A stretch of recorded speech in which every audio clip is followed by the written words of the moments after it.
Now, this is so important, I'm going to say it again. Very few things I repeat twice. What we pay at the gas pump for a gallon of gasoline is a form of taxation that goes to those who control the world. And before I finish my lecture tonight, I'm going to tell you who they are. You're going to be surprised. Well, I know what you want me to do. You want me to say certain names, don't you? Well, instead, I'm going to tell it to you as I lived it. Because you see, what you've read about in other books, not necessarily the truth. You're going to be amazed at who they are. Gas prices at the gas pump in California will be $4 to $5 a gallon at the gas pump in the very near future. And Dr. Stan Monteith, a very reputable radio talk show host, said to me on the phone the other day, Lindsey, you're wrong. It's going to be $6 to $7 a gallon, and it wouldn't surprise me one bit that he's not right. And when it happens, your standard of living in America and mine is gone. And it's all done by a design plan that I knew about 25 years ago. And I've tried my best to warn the American people for 25 years. And this may be your last chance to do something about it. Those in Washington are scared to death. They're scared to death to tell you the truth. They don't dare tell you the facts. I'm going to in a few moments. And you take it to them. And you try to tell them yourself if you can. Otherwise, we've had it. Why don't they tell you? Why doesn't President Bush tell you the truth? Why doesn't Mr. Cheney tell you the truth? CEO of Halliburton at one time. He knows it. Why don't they tell you the truth? I'll tell you why. They know what happened to John F. Kennedy when he did. And they shake in their shoes. They know what happened to Larry McDonald on Flight 007 when the powers that be had him destroyed.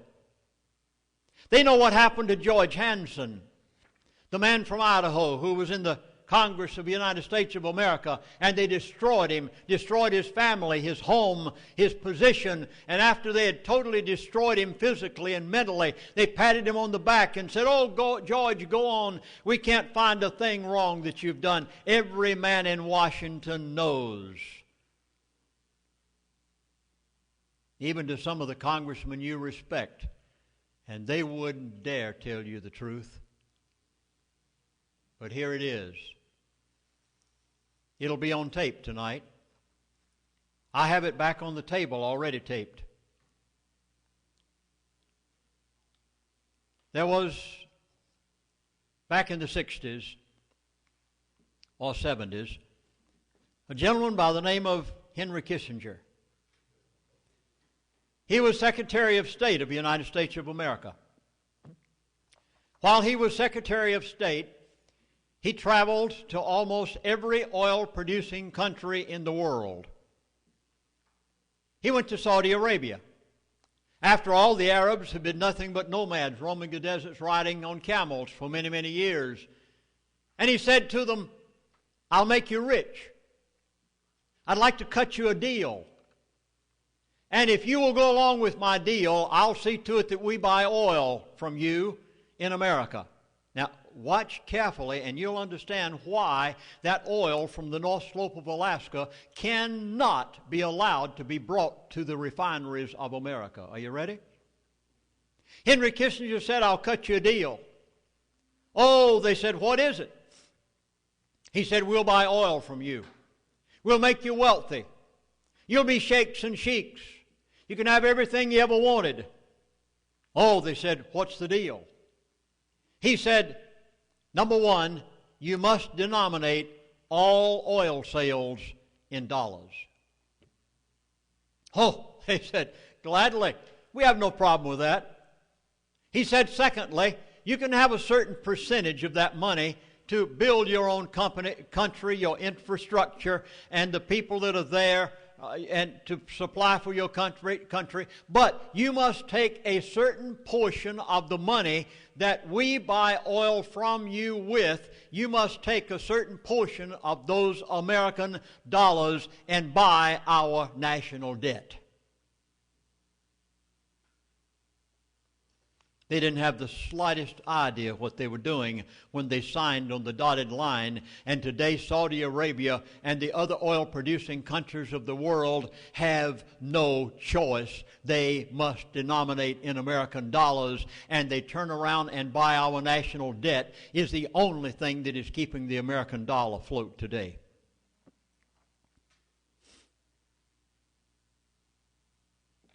There were two countries that wouldn't sign.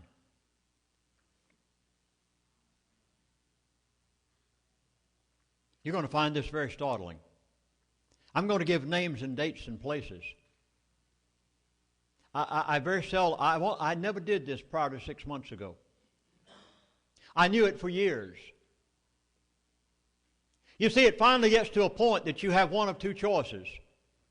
Either be a slave in your own land, or tell the truth and hope somebody will listen to you. And that's the reason I came here tonight, to try to get a listening ear before it's too late. There were two countries that wouldn't sign on the dotted line in the days of Secretary of State Henry Kissinger.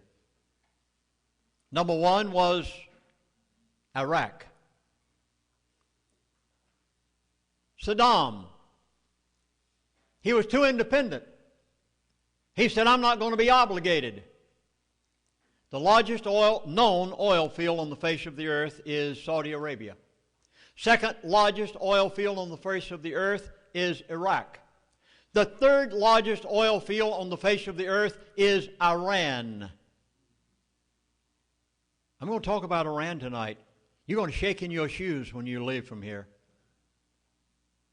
I'm not pulling any punches with you this evening. It's either now or never.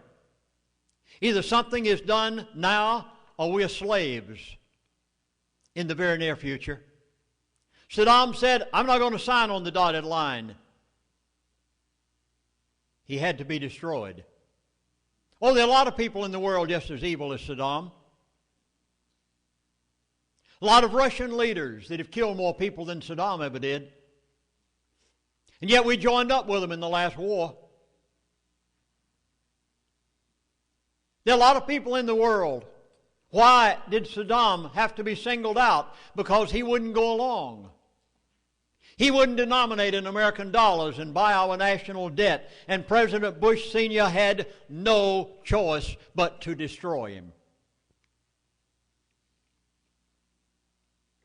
Now there's a name you'll want to jot down. The name is Abner Dethry. D-E-T-H-R-E-Y. I give it to you for one reason and one reason only.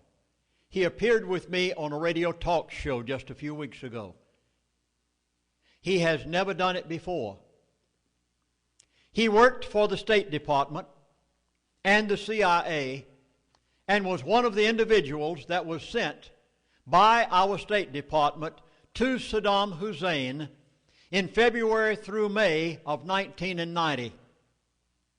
To tell Saddam Hussein, our State Department will not intervene if you invade Kuwait.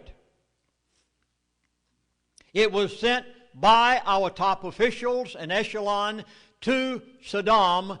We will not. You do remember that prior to the last war, that Iraq and Kuwait were one country, and Saddam was merely going back in to take back that which had been divided after the last war. And our State Department sent the message by Abner Dethry, who appeared with me on a radio talk show. It is recorded by the talk show host, and he said he took the message to Saddam from our State Department to tell them, we will not intervene if you invade Kuwait.